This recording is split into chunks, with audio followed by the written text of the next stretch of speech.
high-intensity engagement.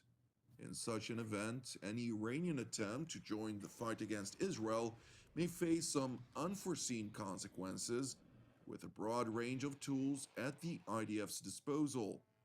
Meanwhile, at an Israeli Air Force base, IDF Chief of General Staff Lieutenant General Herzi Halevi addressed prospects for escalation as the Israeli Air Force maintains readiness both in defense and on offense.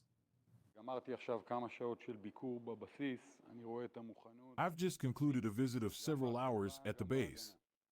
I observed the peak readiness, both on offense and in defense. We will know how to carry out a very rapid attack anywhere in Lebanon, anywhere in Gaza, anywhere in the Middle East, above ground and below ground.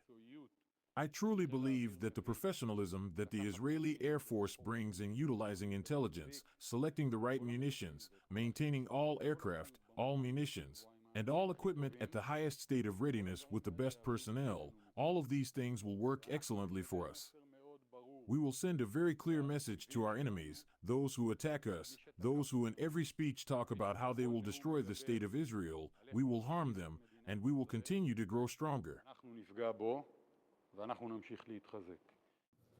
Following an announcement by the Islamist Hamas, in which its leadership appointed Yahya Sinwar as successor to the assassinated Ismail Haniyeh, General Halevi voiced confidence that Sinwar too will face Israel's wrath over his responsibility for the October 7 massacre.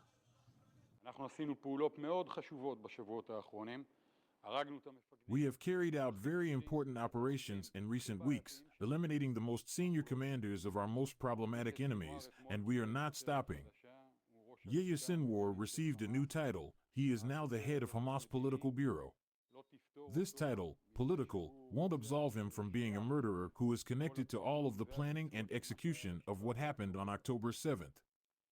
Therefore, the change in his title not only doesn't prevent us from pursuing him, it motivates us, and we will make the effort to find him, to target him, and to force them to replace the head of the political bureau once again.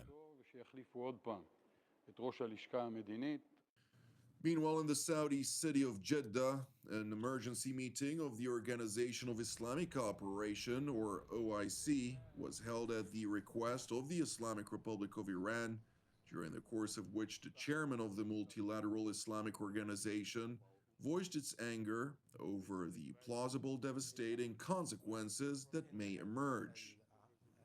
Today we stand at a Spokesman Matthew Miller stressed that Washington had made contact with a number of members of the Organization of Islamic Cooperation and urged them to use their influence over Iran to try and de-escalate reigning tensions. We would hope that at that OIC meeting, the same thing happens that we have been trying to effectuate throughout the last week, which is that all parties that have a relationship with Iran impress upon Iran, the same way that we've been impressing upon the government of Israel, that they shouldn't take any steps to escalate the conflict. And so obviously there are a number of countries with whom we speak who are attending that meeting, who are members of the OIC. We have heard from those countries really a broad consensus in every conversation that we have had that they share our opinion that escalation would only exacerbate the problems facing the region. And so certainly we would hope that countries at that meeting would impress that upon Iran. It is important to know that while the United States is seeking to de-escalate tensions, it has also reiterated that it would stand by Israel's side in any case of an attack on it. National Security Advisor Jake Sullivan said Washington would defend Israel again, as it did 4 months ago, on the night between the 13th and 14th of April.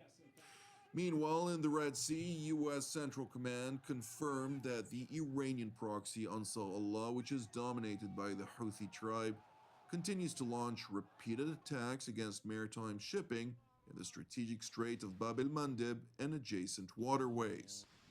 And while CENTCOM announced that it successfully destroyed 2 Iranian-backed Houthi uncrewed aerial vehicles among other munitions, the Houthis themselves announced that they had successfully targeted a number of commercial vessels. The missile force The drone force and the naval forces of the Yemeni Houthi armed forces carried out, with the help of Allah Almighty, a joint military operation targeting the ship Conship Ono in the Red Sea with a number of ballistic missiles and drones, and thanks to Allah the hit was accurate. وكانت الإصابة دقيقة بفضل الله. The drone force carried out a qualitative military operation that targeted the American destroyer Cole in the Gulf of Aden using a number of drones, and the operation successfully achieved its goal, thanks to Allah. The naval forces carried out a qualitative military operation that targeted the American destroyer Laboon with a number of ballistic missiles. The Yemeni Houthi armed forces consider all American military movements in the maritime operational area as support for the Israeli enemy, as hostile actions, and will not hesitate, with Allah's help, to target those actions by all available means. Turning to northern Israel, where the Iranian proxy Hezbollah continues to launch barrages